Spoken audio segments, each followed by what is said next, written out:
আসসালামু আলাইকুম। হাজির হয়েছি ৮ এর অঙ্কগুলা নিয়ে। তো দেখি আমার ৮ এর অঙ্কগুলা কি চাইছে? P এর মান দেওয়া আছে, Q এর মান দেওয়া আছে।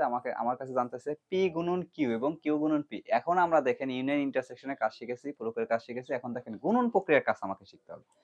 তাহলে গুণন প্রক্রিয়ার যদি কাজ আমি করতে যাই, তাহলে গুণন প্রক্রিয়া হচ্ছে P গুণন Q। তাহলে P এর মান দেওয়া ছিল কত? A গুণন Q এর মান দেওয়া ছিল কি? B এবং C।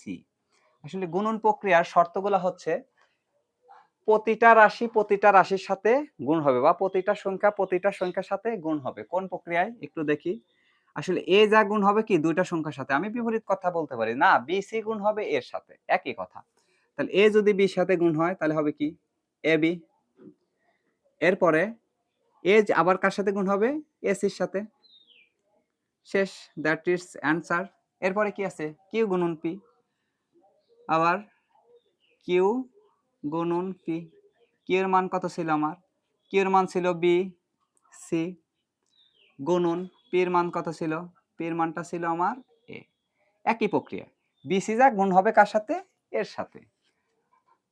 বি গুণন এ। ওকে। এরপরে কি আছে? সি গুণন এ। এটা কিন্তু এই ফোঁটাটাকে বলা হয় অবশ্যই গুণন চিহ্ন। আমরা জানি গুণন ৩ প্রকার হয়ে থাকে। এরকম দশমিকের মতো এরকম চিহ্ন দিলে, আবার কোনো চিহ্ন না দিলে ফাঁকা রাখলেও সেটাও কিন্তু গুণন চিহ্নই হয়। এখন আমরা খ করতে পারি। খ নাম্বারে কি রাশি দেওয়া আছে একটু দেখি আমরা। খ নং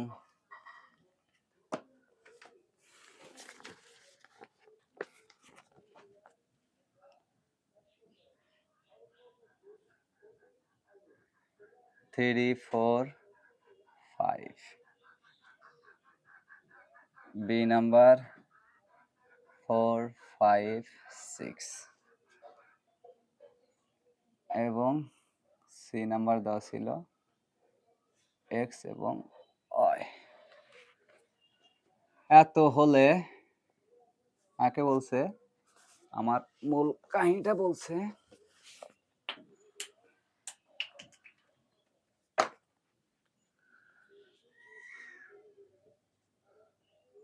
ইন্টারসেকশন বি গুণন সি। ওকে। খ নম্বর রাশি দেওয়া আছে, এর মান দেওয়া রয়েছে, বির মান দেওয়া রয়েছে এবং সির মান দেওয়া রয়েছে। দেখি আমাকে কাজ করতে বলছে এ ইন্টারসেকশন বি গুণন সি। এইটা আমাকে নির্ণয় করতে বলছে। নির্ণয় করো। তাহলে আমার এর মান দেওয়া আছে, বির মান দেওয়া রয়েছে, সির মানও আমাকে দেওয়া রয়েছে। তাহলে সরাসরি আমরা কাজ করতে পারি। দেখেন এর আগে আমরা শিখেছিলাম ঘরের কাজ থাকলেই কি করতে হয়? ঘরের কাজ থাকলেই করতে হয় আগে, পরের কাজ পরে। তাহলে ঘরের কাজটা আমাকে দেওয়া রয়েছে কত? A intersection B. এই মানটা জানলে সেটা আমি সির সাথে গুণ দিতে পারবো, কিন্তু এই মানটা তো আমরা জানি না। এই মানটা কত আছে? 3 4 5। ইন্টারসেকশন বি এর মানটা দেওয়া আছে 4 5 6। এটা যদি করতে যাই, ইন্টারসেকশন থাকা মানে কি? শুধুমাত্র মিলগুলো নেওয়া। কি কি মিল আছে? শুধুমাত্র উভয় পাশে 3 মিল নাই, উভয় পাশে 4 আছে আর একটা রয়েছে 5। এখন দেখেন এই 4 5 এর সাথে সিটা কি করতে বলছে? গুণ করতে বলছে। তার মানে কি এ ইন্টারসেকশন বি এর মানের সাথে সি মানটা গুণন।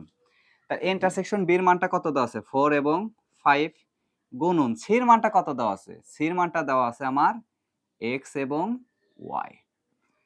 তাহলে আমরা জানি গুণন প্রক্রিয়ার কাজ হচ্ছে প্রত্যেকটা রাশি পরের প্রত্যেকটা রাশির সাথে গুণন করা। গুণ প্রক্রিয়াগুলো কিরকম? যেমন এই 4 যা দুজনের সাথেই গুণ হবে, আবার 5 যা দুজনের সাথেই গুণ হবে। যেমন 4 যদি x এর সাথে গুণ হয় তাহলে কি হবে? একটা একটা করে কাজ করব আমরা। 4 নিয়ে দুটা রাশির সাথে গুণ দিয়ে নেব। 4 গুণন x। আবার কি হবে?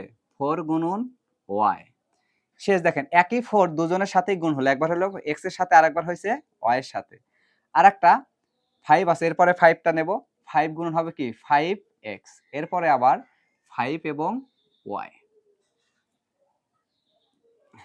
এরপর আমরা গ নাম্বার অঙ্কটা করতে পারি। গ নাম্বারের রাশিটা আছে, আমরা রাশিটা উঠায় নিতে পারি।